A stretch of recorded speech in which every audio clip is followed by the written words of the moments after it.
Hello and welcome to another brand new episode of Sports Tales. Seem to be having my friend, my guest Anshuman with me a lot these days, or at least in the month of April. Um, after football tried to fuck us last week, we thought we needed a break from that sport, and we have transitioned very smoothly at the pace of 320 miles an hour into Formula One. And in order for me to feel really connected to it. Not that I need to feel connected to it because I'm a very passionate follower of the sport. I decided to wear a burgundy sweatshirt and also put on my Matteo Bonetto glasses. So that was about it. I'm giving it on to Anshuman for a moment before I keep speaking unnecessary.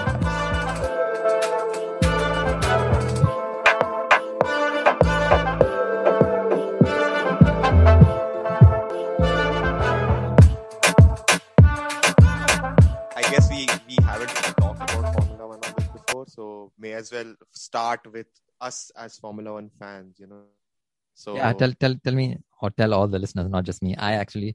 We did not rehearse this, so our podcasts are not scripted. So let's go for it. Tell me, why did you become a Formula One fan, and how did you come across it?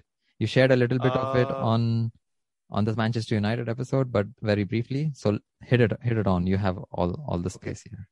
Yeah, so it's not too long, like honestly. I was a kid, used to watch cricket all the time, the only sport I knew. But my dad used to watch one other thing a lot, like hockey. He used to watch, but hockey I didn't bother with that much. But there was one weird thing that he used to watch, which is Formula One. Like every Saturday, Sunday, he'll sit around and like because like that's the time they have. Like they have Yeah. times on weekends, so True. like he'll just be sitting around on the weekends and he'll be watching Formula One. And then he would get annoyed with Schumacher also, as far as I remember, because he was winning all the time. And then Lewis Hamilton came into the sport, and my dad was a fan of Lewis Hamilton. He's always like, "Yeah, that's the guy I like." He's just blown the sport away, yeah? Right from. And yeah, well, my dad didn't predict that. My dad thought he might be world champion because like Lewis Hamilton has always been very promising, like all the time, like the way he built his career.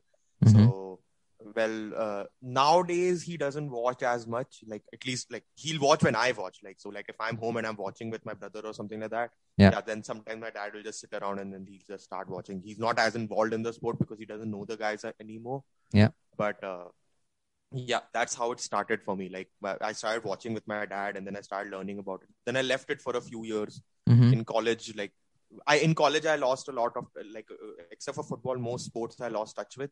Yeah. Even cricket, I stopped following. But now, after like things have happened, and I've come back to a lot of sports. So I've been watching again for the past four and a half seasons. I think since 2017. I think since the one after Rosberg won. Yeah, I think that's when I really. You seem to be having a lot of time on your hand to like invest a lot of time in sports.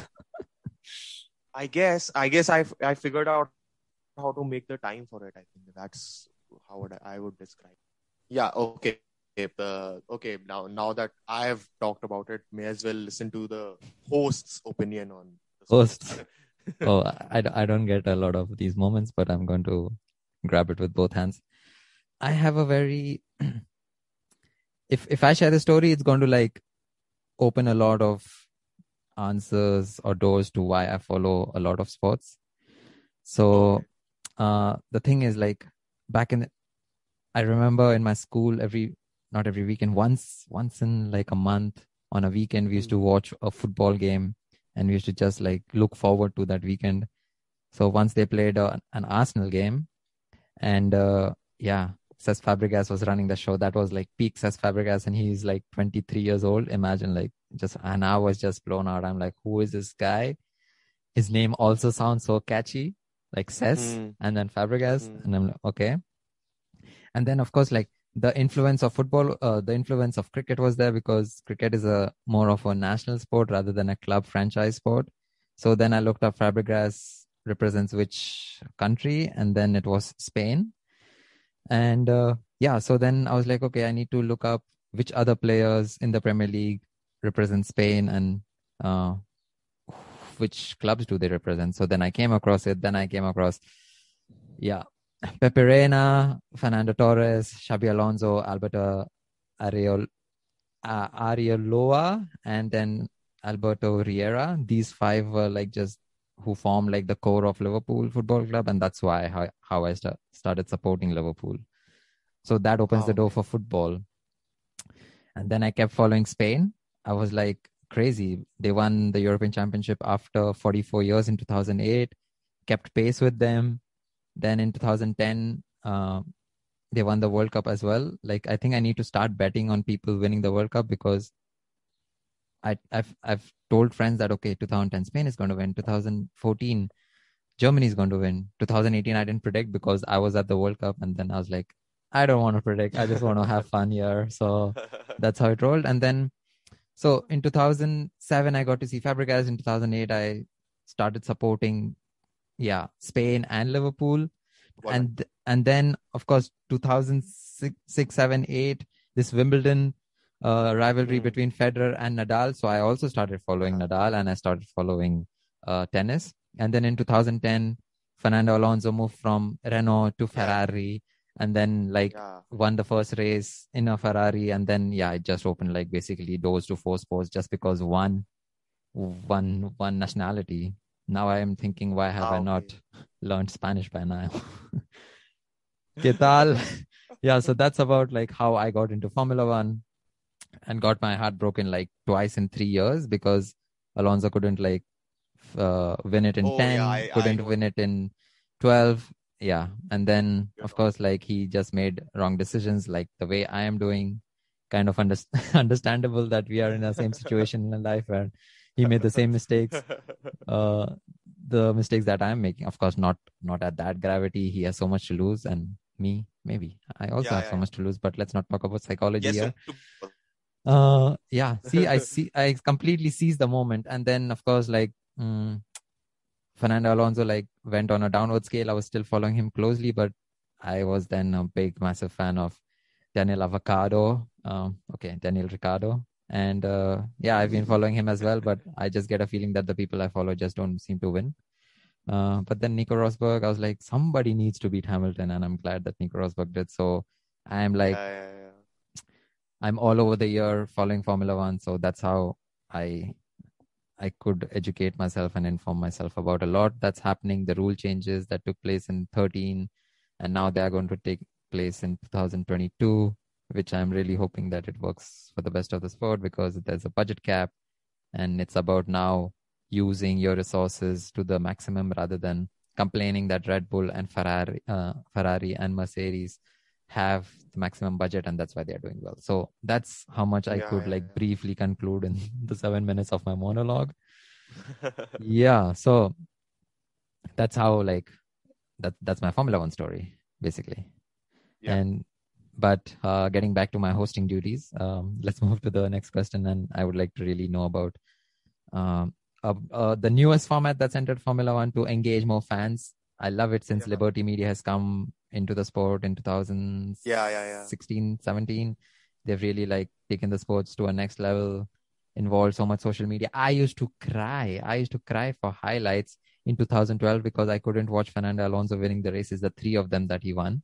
And I used to follow lap by lap updates from Autosport. So that's how atrocious my state of affairs was. And now they're doing these short clips of drivers talking about what scares them and when was the last time they ironed their shirts. And the engagement is much higher. So much engagement. Love it. But we have the newest format of the sprint race that's coming up. They still haven't decided which races they're going to have it, but they want to call these races as the Grand Slam races. So they're going to pace it at very different points of the season. So naturally, the first question is... I hope they don't do one at Jeddah, man.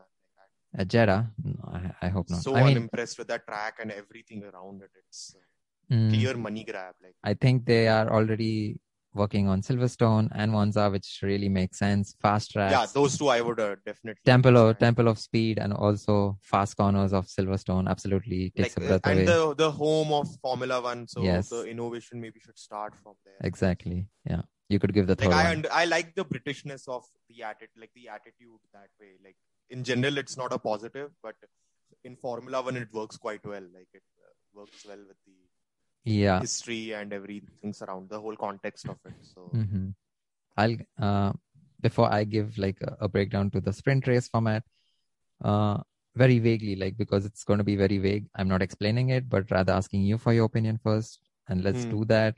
What do you think when you read about the sprint qualifying format? Yeah, what's your opinion? I initially thought it was going to be a bit of a weird one. Like the initial ideas that they were being floated around and the rumors that were there. I thought it was done the same as just in Formula 3, but they haven't done that. And but the thing that they've actually theoretically, like we have to like to be sure whether this thing works or not. I think that's why the trial races concept is fine with me. So what they're basically saying is that 3 points on offer for the sprint qualifying, right? On the winner, basically. Yeah. So what they're suggesting is Friday we'll have one practice, then we'll have our normal qualifying. Saturday we'll have another practice, and then we'll have our sprint qualifying, and then Sunday becomes the race. So I'm excited because there is less practice. First of all, like I'm quite happy with that. Then another thing that is positive is that it's not like a sprint race per se. Like it's basically another qualifying. Like you have to go through 2 qualifying formats for it. So I see it as like the number of points being on offer being less, very less, makes more sense to me. So but there might be issues with it being like it's supposed to be like 25-30 minutes, right, as a race. Yeah. So maybe the amount of risk involved for the drivers is too high. Like they don't want to ruin the car before Sunday. Maybe the competitive edge might not be there. Like this is all theoretical, right? Because we can't really see it unless it's live. So maybe like the drivers have to compete in the race. That's important. Like if it's not competitive and if there is no elbows out from the drivers, then it might be very flat as a concept, because they'll be just like, we'll just do our qualifying. We'll just go around this 25-30 minutes without trying to engage with each other and just basically set up our race with our qualifying format. So that it could fall on its face, but I hope the drivers are willing to push it and are willing to make it more entertaining. So let's see how F1 is able to handle this, and let's see how this goes. Yeah, I'm actually very excited for this format. I was calling for it long back when qualifying got a little bit predictable. I mean, and it's still to this day not as predictable as it was 4 years back. It's much better now, at least. Like the format hasn't changed much, but it's much better now. I love the rules that after free practice 1, you need to put your cars into parc fermé, and you cannot touch it, so that you don't have the ability or the ability or the capacity to make any changes before the Friday qualifying, which sets the grid for the Saturday sprint qualifying. And then so this is what happens after free practice 1 on Friday. You cannot touch the cars until you do the Friday qualifying. After the qualifying is over, then you can do whatever overnight stuff you can do, like change the wings, change the gearbox if it's damaged, a little bit of configuration that needs to be changed in the setup.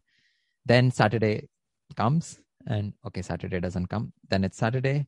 And so you have your second free practice, and then again you put your car into parc fermé because you have a sprint qualifying during Saturday. And this is something I found very interesting. And then the allocation of tires. You have 2 sets of tires for That's you have 2 sets of tires for the sprint race on Saturday. So, and pit stops are not compulsory. So like the drivers, the thing that you said that the drivers might be cautious, I'm like, no, the drivers are going to go for it.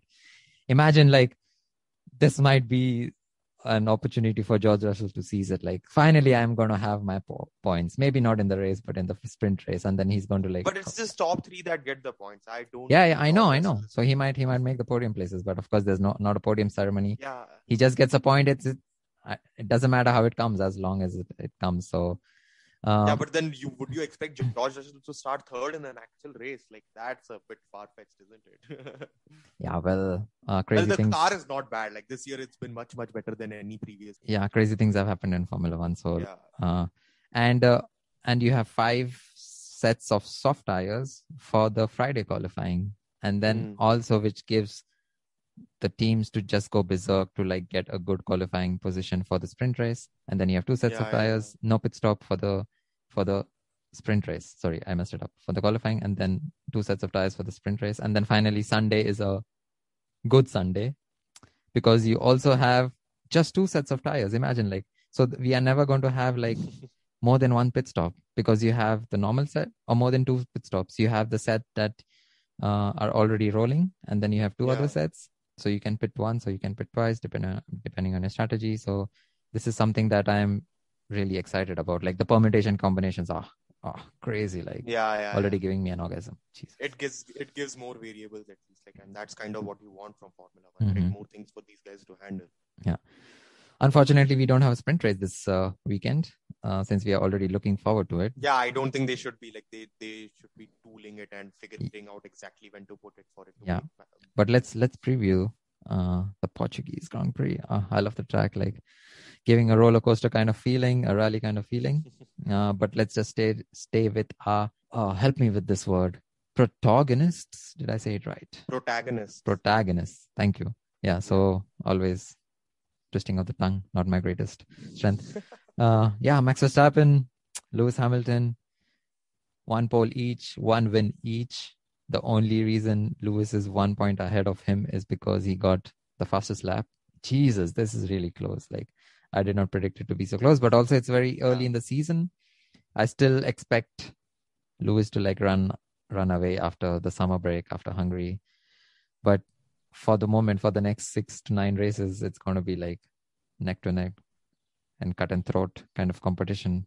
How are you predicting the season to be, and how are you looking forward? Well, obviously, like you want Max to win. Like everybody wants Max to win. Like except for the people who are really supportive of Lewis Hamilton. Like the fans of the sport want Max Verstappen to win Mm-hmm. because he's won 7, man. Like it's like some people want him to break Shumi's record, and that's fine. Like that's a fair argument to make. But like Some we've want had the him to winner for stay. too long. Like even Schumacher after the 7th one, like I think most people are like, yeah, dude, somebody beat him, and Alonso did it, and Alonso became the next big thing of Formula One, which Max is already there. Like Oh he's my, already the the next big thing. parallels. Can you imagine like a 7-time world champion and then a young prodigy comes up like into the sport, like A young, like a arrogant, prickish Mhm. kind of person. Like because Alonso was a bit of a prick. And Like then he's always been a bit of a prick.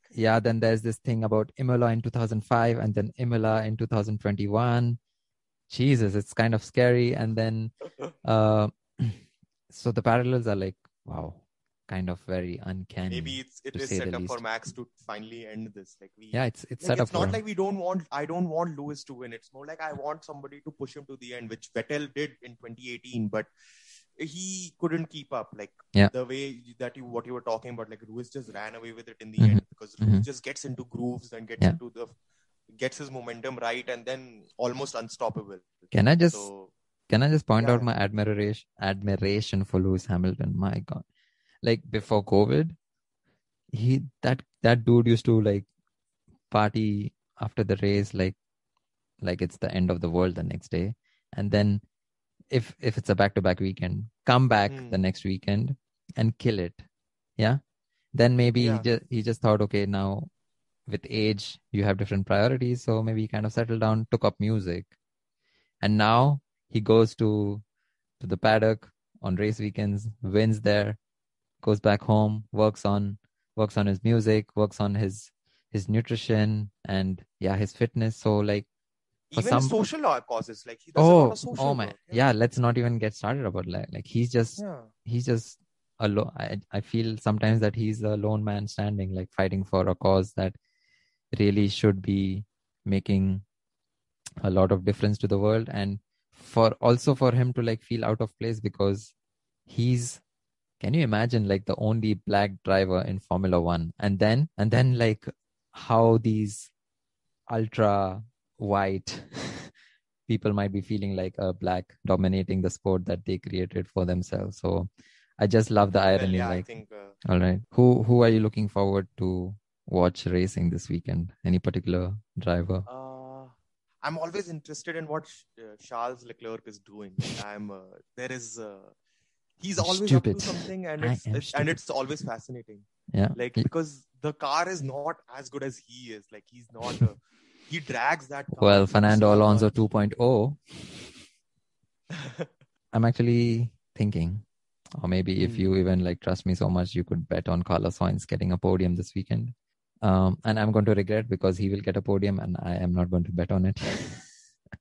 Nah, I'm not going to touch that. So No way. yeah, so that's my prediction. Like I would rather bet on Pierre getting something out of this. Pierre, Like Pierre's time will come. Like Pierre Gasly, yeah, his time is going to well, come. like last year's Monza. Like what can be better than that? That is I think one of the That's best the things I've Formula ever One seen. we are all aiming for, and I'm glad that we are having like a glimpse of these races once in a while. But like once next year, I feel the grid should get more closer, and like everybody should use their 135 especially with the million new regulations. euros Like it will be a completely different car. So to the let's see how maximum. that goes.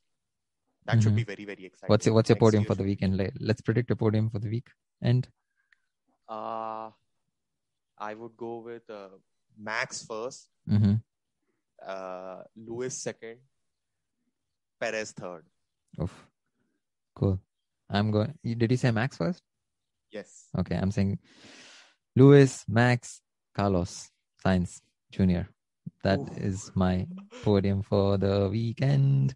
It's not on that note, but just because we want to keep this very brief, just give our listeners a glimpse of why we are doing it and how we actually fell into the sport, and maybe we keep this regular. I always keep saying maybe, but maybe we should do it because 23 races a year, 23 episodes a weekend, not that bad. No can do. Yeah. Oh, yes, so can okay, do. but then we have to decide on whether we preview Grand Prix or rather review them. So the thing is, if it's a back-to-back weekend, then the preview. It works both ways. Yeah.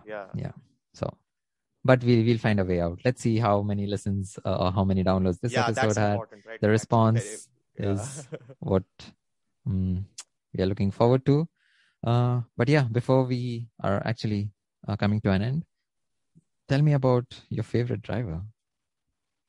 My favorite driver last year was Alex Albon. I loved everything about him. Okay, so you're just hopping from one driver to another. No, not exactly. Like for quite a lot of sports, like basketball, I don't have a particular team I support or something like that. I like a couple of players, and those are the guys I roll with. Mm-hmm. So similarly, like Charles, I talked about Charles is one guy I rolled with. Alex is one guy I really rolled with, and what do you like about them? Like what? Of course, like we tend to incline towards certain drivers because of their personality. Or well, why I think Alex? Charles is more of the story, like the story that he comes, the background. And Alex, I just personally relate to. Like I don't know why. Like like because Drive to Survive has given you a good peek into the lives they lead, right? Yeah, and don't get washed some away by idea that. of their background. Like I enjoy it. Like for whatever it is propaganda, but like whatever it is, it's enjoyable for me. So it's a 24-hour binge soap that I do once in a year. Yeah. Beginning of the Formula One season. Because I thought it's very it gets you in like the show. The best part about the show is that it helps you emotionally connect with these guys. True. And that's the medium that I personally see it as. Like I don't really care about the racing. I want to know more about these guys and their drive and their passion and why they are here. True. That is why I enjoy the show. True. So from that perspective, I think like Alex, like I just saw like this shyish guy. Like he's not exactly completely 100% confident, but when you put him in the car, that's when he unleashed himself. Like let's leave that Red Bull thing aside because that was not his best work. But like even in Toro, like when he joined Toro Rosso, and like I think it was China where he finished 4th or something like that. And true. And like he just like there was something about him. Like there was a switch that he flicked. He was a very calm guy, very stoic guy, very mild mannered. but then in the car he'll show you what he's got, and that really personally, like, really, I really enjoyed it. I love it that I was really sad about him not being on the grid. I was hoping he might get into instead of Yuki Tsunoda, but now I'm a huge fan of Yuki Tsunoda. Yuki that guy. Tsunoda is a completely different beast. Oh my God. Badass. Who is that guy? Oh, Jesus Christ. I love that dude. Like, imagine the personality you have, that you No get wonder the these guys were so keen entire on promoting world him. on your side to be your fan.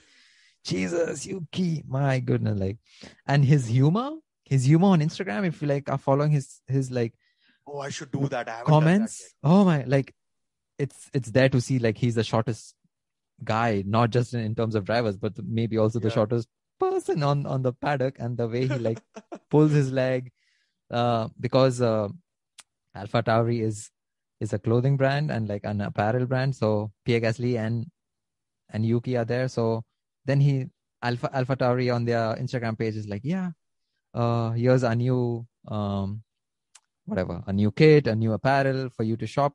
Then he just sneaks in a comment, also available in small size.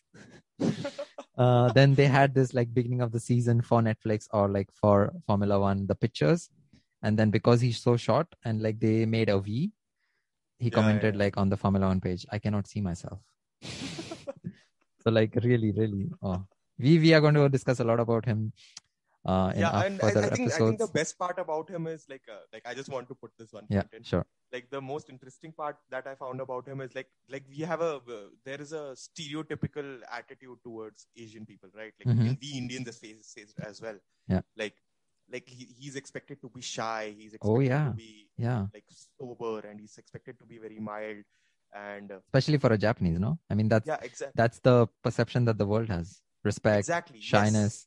Yes, like always always putting their like always respecting authority, and but then Yuki comes in and he's racing against Fernando, and he's like that's the guy that's my dad's hero, and this guy is the guy I'm beating, and then like just that, and then he's like traffic paradise he's complaining about and swearing all the time.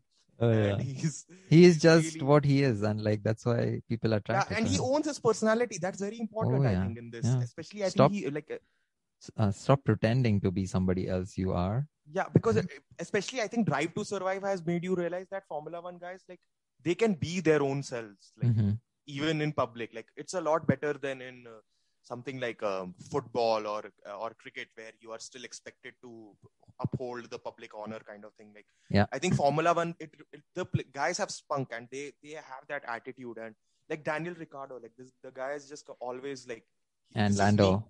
You have to get used to it. And Lando, obviously. I saw I saw Lando's latest. I think it was on the grid, like Martin Brundle asking him. That congratulations, you've been voted as the driver of the day by your fans, and his reaction is, "Oh, thank you. I didn't know I had fans." Like these are the characters that we are looking for, and exactly. And I feel that helps the sport so much. Oh yeah. Like the engagement is going to like just skyrocket in the next 2 years, especially, and also when it is already skyrocketed. I know a lot of people who have started following Formula One that were not even bothered with it even 6 months ago. Yeah, for sure. Many people. Last week I met someone who like had a unique kind of interest in Formula One, and jamming with her on this a lot of Formula One stories, and some kind of, so I can see like. And then I was like not kind of preaching, but like giving a lot of how Formula One was, and for her to like come at this point in time when Formula One is completely taken off, and it's so entertaining, and it's also so accessible. I already told you the story of me reading lap by lap on Autosports. The highlights thing, and now like you can basically like now I have Sky subscription, so I can watch it whenever I want, basically, because it's always on. Like they have no channel, but it's much better now. Like it's much more accessible, especially Drive to Survive. I think has made a huge difference. Cool. It has introduced the sport to a lot of people who would not have bothered with it. Yes, exactly. Like I could tell you 15 people who have come up and approached me and told me that they started watching Formula One. They first started watching Drive to Survive, and now they're interested in the actual sport. Mhm. and now they sit down and watch Formula One on the weekends because it's not too long. It's an hour and a half max. Yeah. True. So True. it's a suitable length also. So Yeah. it works really well that way. Yeah. All right. The sun is out. I hope wherever you're listening, any part of the world, any corner of the world, the sun is shining on you. You are having a wonderful life. It's a tough time wherever you are around the world, but I would like to send my thoughts and my prayers to the people in my country. Yeah, more strength to them. And on that note, guys, like I always say, we have a virus to still fight. I mean, the World War went on for 6 years, so we could at least keep that window into mind that the virus might be 6 years, or we are going to live with it for as long as we live. Well, at least everybody believed in the bombs in the World War, I hope. Yeah. So, on that note, take care. Stick with your family. Help one another. Peace out.